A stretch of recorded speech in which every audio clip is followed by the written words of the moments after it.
Surgery కంటే hospital bill అంటేనే భయం. అదే మధ్య తరగతికి అందుబాటు ధరలో వైద్యం. Medistar hospitals. What did you learn from your religion? Well, okay, that's a tough question, but up the top of my That can't be a tough question. That should be elementary because you're already believing. Yeah. So off the top of my head, I'd say, what's your obsession with women? An obsession with women because I think women are the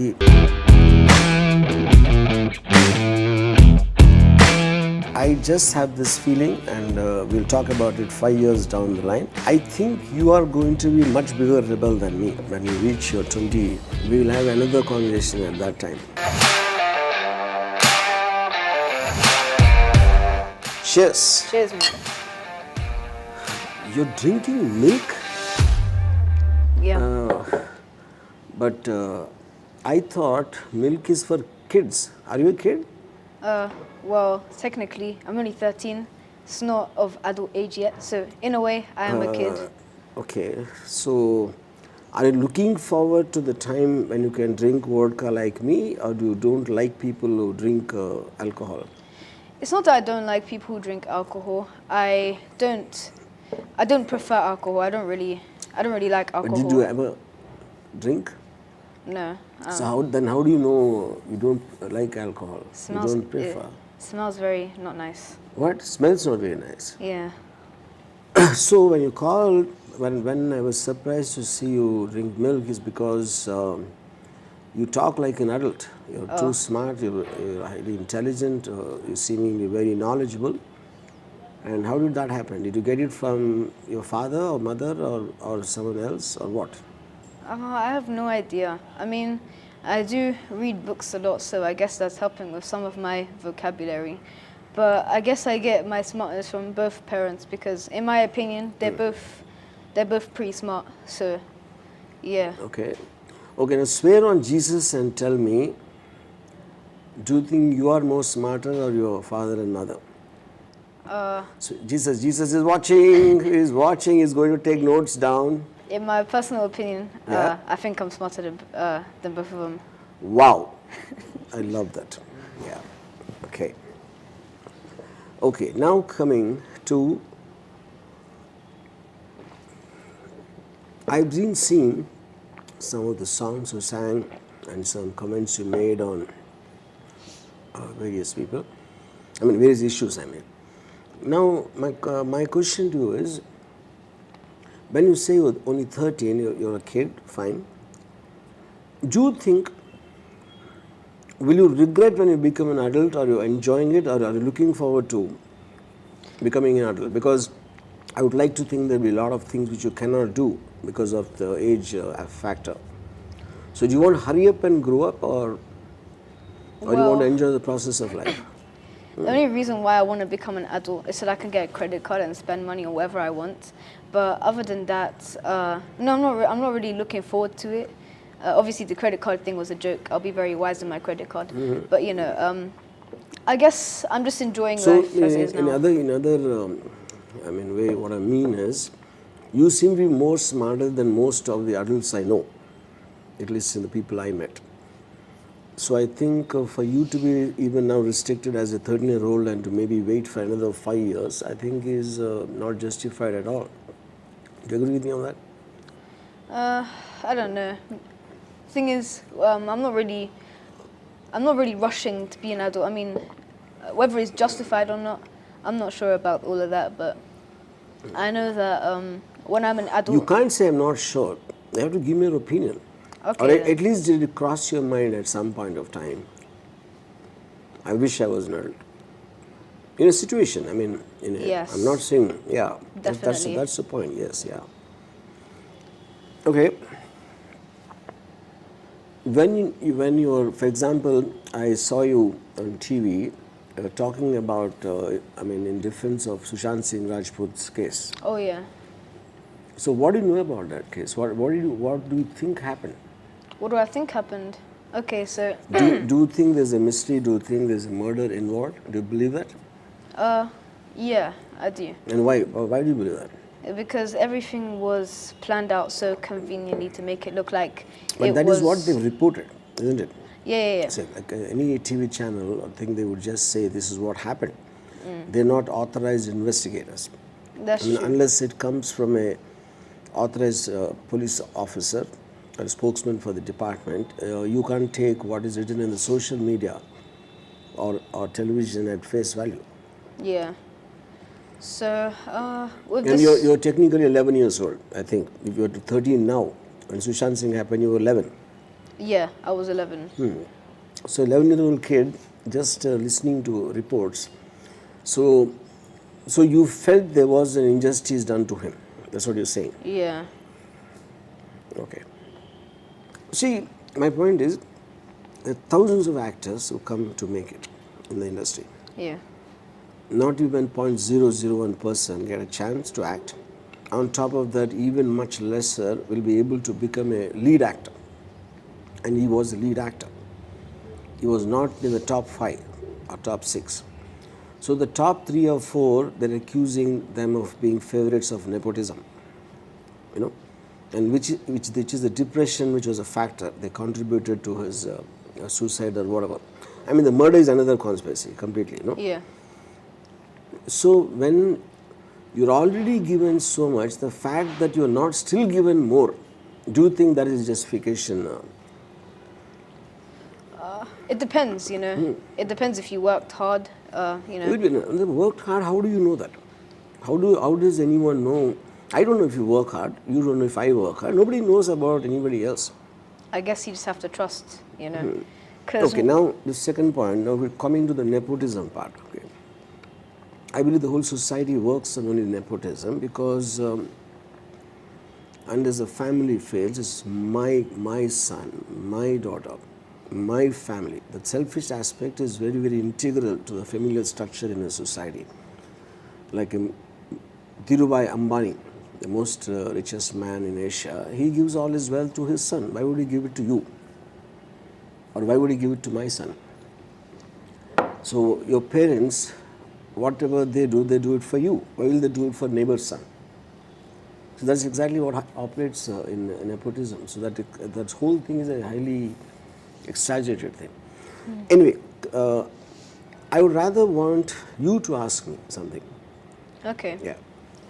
So, all right. You might have seen some stupid things of mine, and maybe my bad films, or maybe me doing all kinds of antics on social media.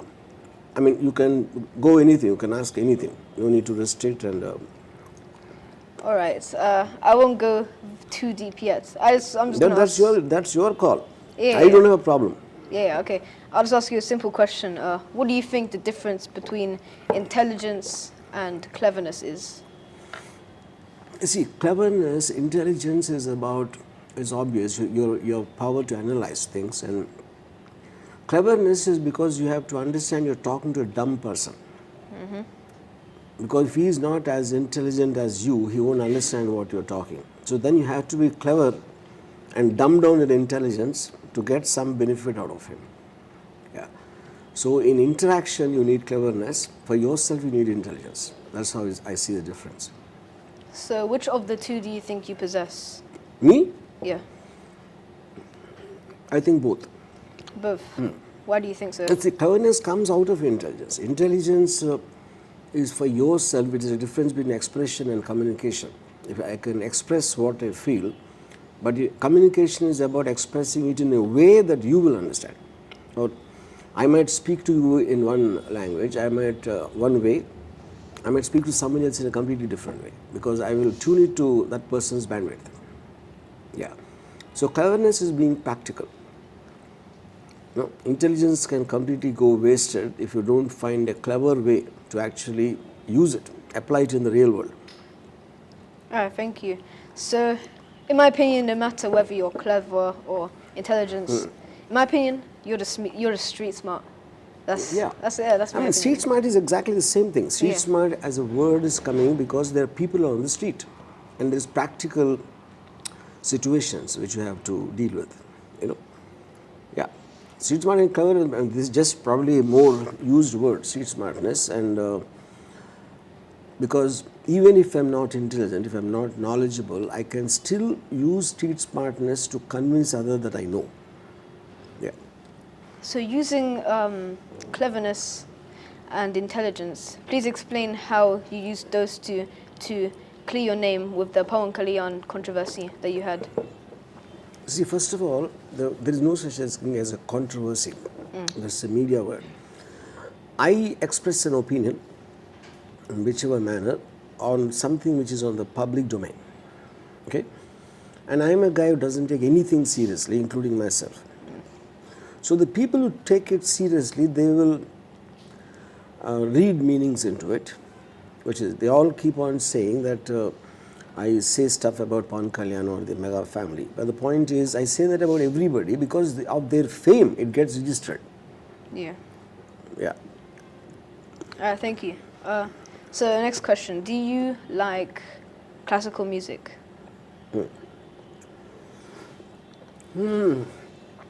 Anything I like, actually, classical music definitely not, because classical by definition is a set pattern which has been respected and followed blindly, which is the reason it's called classical. You know? An individualist style, basically what you personally like, stems from within your own thing. You know? So I hate anything classical, be it music or dance or a systematic government or whatever, because I constantly demand or ask or seek expected change. You know? So anything I know which has already been done in the pattern of that bores me. So I always want to be excited, and only new things can excite me. Yeah. In other words, I hate classical music. Okay. Yeah. So if you hate classical music, how come you enjoy such songs as Chanduranu Minchu and Shankara Paranam? Could you please explain these anomalies? Yeah, see, Shankara Paranam actually, the point is, I mean, whether it is a S.P. Balasubramanian voice or in the context of the story, there are very situation related songs, which is very different from, let's say, like someone like Nandam Balakrishna, the flute player. His songs will put me to sleep in 30 seconds. They might. Here it is related to a story and the character and the drama within the story. That is different. Okay. Chandrani Minchu is a song as old as maybe I was your age at that time. You know, and also all your tastes are related to how much exposure you have had at any given time. So I am not the same person. I'm much older. I've seen more things. I've been exposed to much more things which have a lot of variety.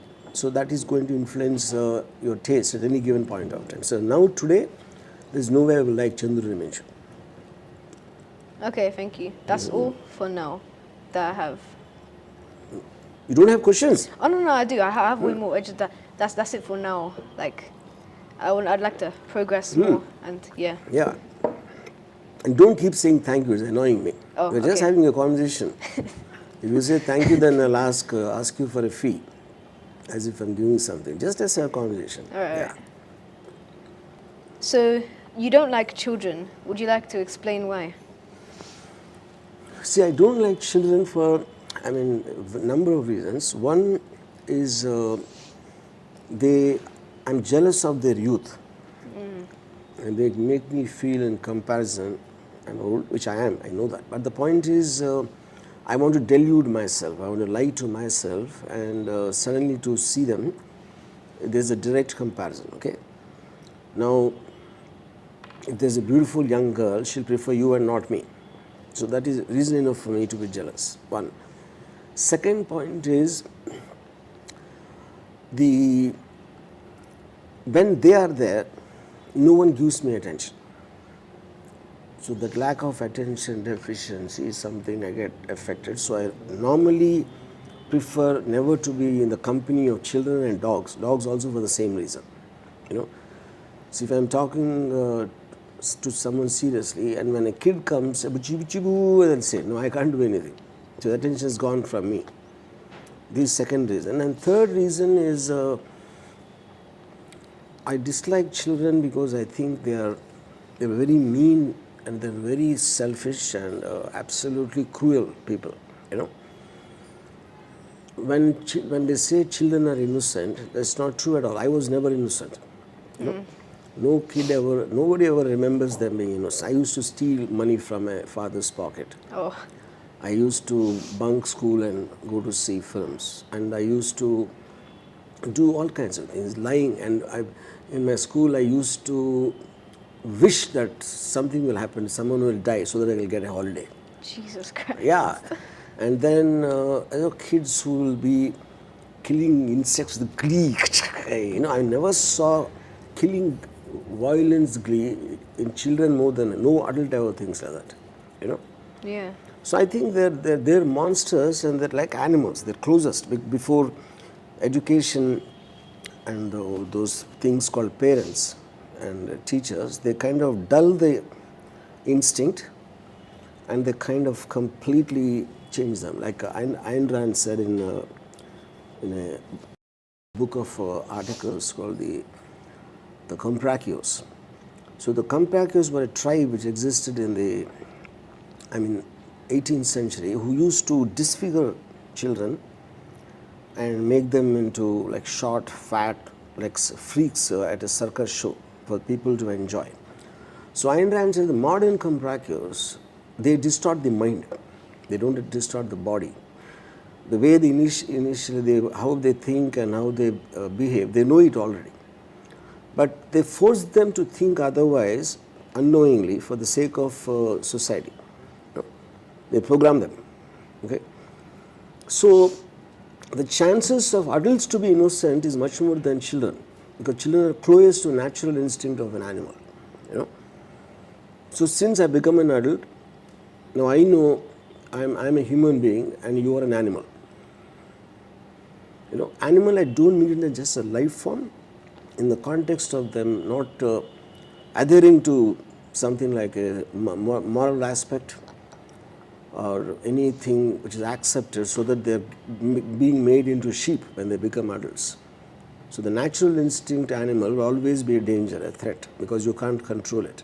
So that's another reason I hate children. Yeah.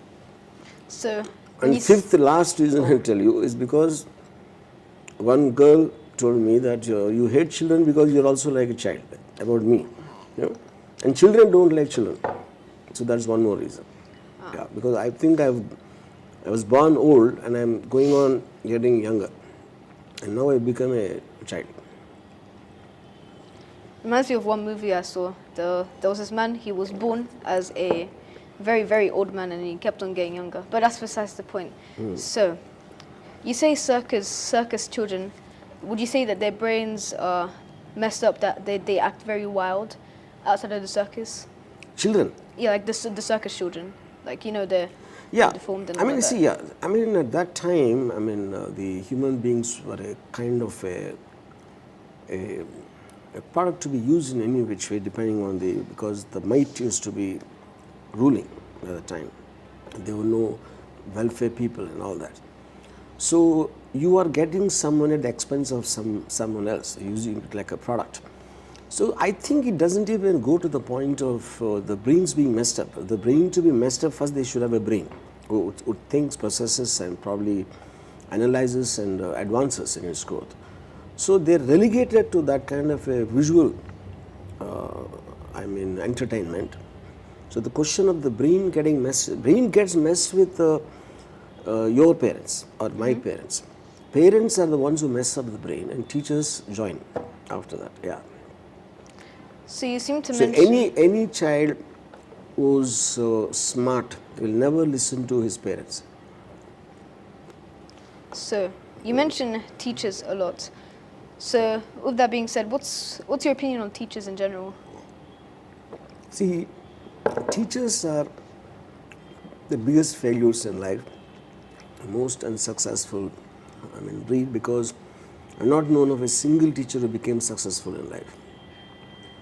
And they don't have and because of that, they waste most of their life in teaching morals in the classroom. If a person's express thing is to move on towards life, why should he or she waste their time in teaching morals, teaching someone else? While on that topic, I want to ask you, So what is your goal in life, or what exactly? I mean, how many times did it change from the time you're conscious? In terms of well, like when I was a kid, I wanted to become an auto driver. Why? Because I used to like the sound it makes. For example, at some other time, I wanted to become a forest officer because I like the forest.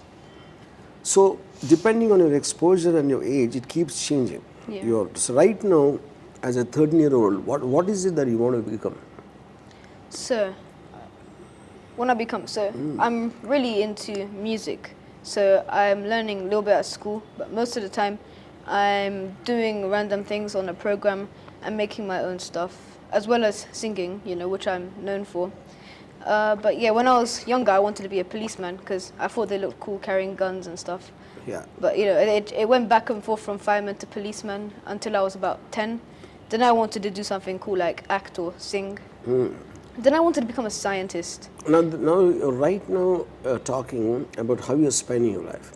Do you have one goal? This is want to be at this time. It can change later. Yeah. As a 13-year-old, right now, when we are talking at this moment, what is the goal? To get into the Guinness Book of World Records. And what? Singing the most, for being a foreigner, singing in most languages. Singing songs in most languages, yeah. Okay.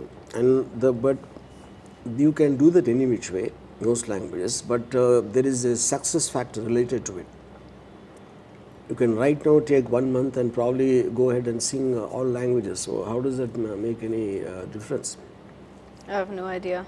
It Yeah. just seems like something cool to do, I want to be in Guinness World Records for any reason, So I might as well, I thought I might as well have that be See, the in reason. India, most of the people, they are in the Guinness Book because of the longest nails or longest Oh, yeah. hair. Those kind of things, no? But I'm surprised about the Guinness Book. Okay, I'll ask you professionally. Guinness Book can be a quality or something, but if it's a profession, As a profession, yeah, professional, like a music producer or like a music director or something like that. that's your current thing Current thing, right yeah. now.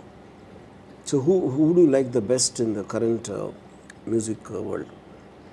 So, when it comes to who I like best, I'd probably say Charlie Puth. He's a music maker. He makes lots of music from different sounds. He could make a song from that, and it just kind of blows my mind how he does it. So I guess he would be my inspiration in music, if you like. Okay. Now I'll ask you a question. From the time you're born, okay, you first be spending most of the time with your parents, right? Yeah. Because you have no choice, and you didn't choose your parents. Neither did they choose you. But of course, since you're young, they took care of you to whatever extent. Okay. Now you said my goal is to become, a music director, or whatever it is. Now suddenly God appears and says you choose between achieving your goal and your parents. So what will you do? I'd probably pick my parents. Yeah. Yeah. And just now, a few minutes back, you said you are more smarter than your parents. So then it is just an emotional aspect that they gave birth to you. Yes. Is that the point? Not Why really. your parents? My question. Because Do you think your parents are the best people in the world you want to spend time with? Yeah, probably. Yeah? You met your parents, of course you know your parents. Yeah. But what if you meet other people who you think are better in every which way? Still pick my parents. Yeah, but that is the reason I'm trying to establish it is just the emotional link, not about who they are. That's the point, right? Okay, before you were born, okay, if God has asked you, I'm giving you a choice between your parents, it tells the names, this is one couple living there, okay, and there's one more couple, probably they're much better than your parents in whichever way. It could be financial, their position, and you get the best of life from them. If God asks you to choose between these two, who will you choose? My parents. I have a very good reason for that there. So, like, let's say the second set of parents, like, rich, wealthy, get the best life. Yeah. They let me do whatever I want. That just means that they will be there less. They will be traveling a lot, like in the movies. But you don't know, you're putting characters into them. Oh, yeah. Right now, you don't know them. The point is, common sense tells me anybody in the whole world wants to get the best for them. They wish for the best. Sorry, Mom. Okay, now you have Sorry, an Dad. Indian father and, Oh, yeah. and let's say Polish mother, okay? Now, which country are you loyal to? I'd say India, because India. I do. We follow more traditions from India rather than Poland. The most Polish thing we've ever done was eat like a Polish Christmas dinner or go to Poland itself and speak a little bit of the language. But aside from that, So you love your fatherland more than your motherland. yes, Okay. And do you go to church, you pray to Jesus? yeah, I do. And then what about Hindu gods? Hindu gods. So here's a controversial thing that I'm probably gonna say. I don't believe in them. I You don't believe in it?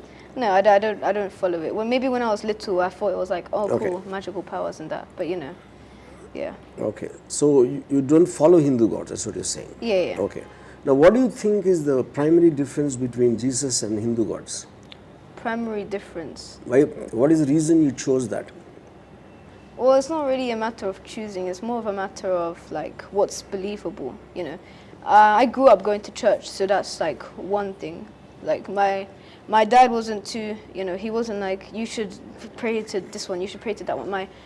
He more listened to what my mum said. There was a point of time where we went to church, like a Catholic church, and then we stopped. Then we started going back to a different church altogether, and that's where we are now.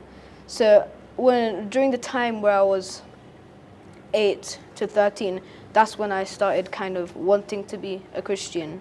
But before that, I thought all like the epics, like Ramayana and Mahabharata, I thought they were all like cool, because I always wanted to grow very giant and like punch sea monsters in the face and stuff. But yeah. So Ramayana and Mahabharata are like Marvel movies to an extent. Yeah. Okay. So now, what did you learn from your religion as of today? If I ask you to tell me 3 points what you learned because of going to church or whatever. Well, okay, that's a tough question, but up the top of my That head. can't be a tough question. That should be elementary because you're already believing. Yeah. So off the top of my head, I'd say. So, for example, to prod you, I'll tell you why I hate religion and I don't believe in God, because it's not about believing is not the right point. There are billions of life forms, like insects to animals to human beings to everyone. Okay, and I feel being very egoistic to believe in God, thinking that He will do something special for you among all those billions. Yeah. So when God doesn't care about me, I also don't care about God. That's Okay. how I take religion. Okay.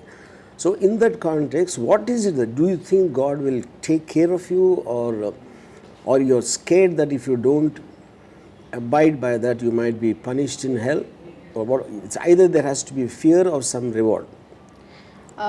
It's the reward for me. I mean, sure, like the whole purpose is to be scared, but other than that, in the Bible it says that God loves everyone, no matter if they're bad, because He wants everyone to go to heaven and not rot in hell.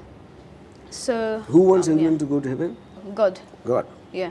Then what's the meaning of hell then?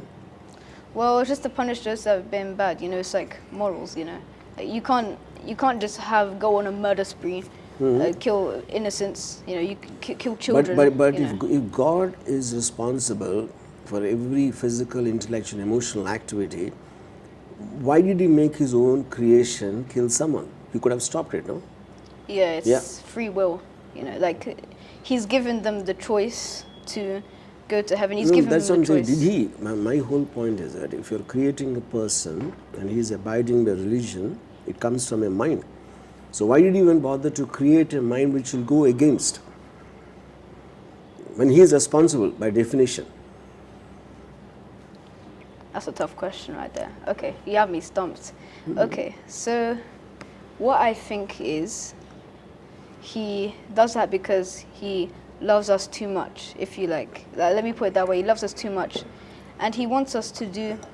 He wants us to be happy. If he loves us too much, why did He create the coronavirus? Coronavirus. Why did he create the tsunamis and earthquakes, which I think only terrorists and God kill indiscriminately. They don't care the difference between men, women, children, religion, countries. He kills everyone equally, and the only other people who do that is terrorists. So a funny thing with For corona. example, Al Qaeda killed 3,000 people in America, you know, and the tsunami killed 2.5 lakh people.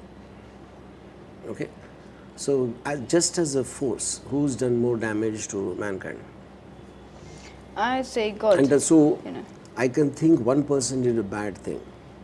How can women, children belonging to so many different countries, all of them supposedly the creation of God, and he massacred them?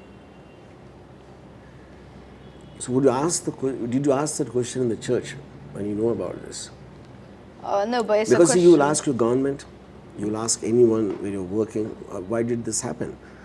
And people don't ever ask God because they're scared. It's a question I've actually thought about, when I was younger. But when coronavirus started, I was like, I wonder why God made this. But no one in my church was harmed with coronavirus, so He put His mercy on us.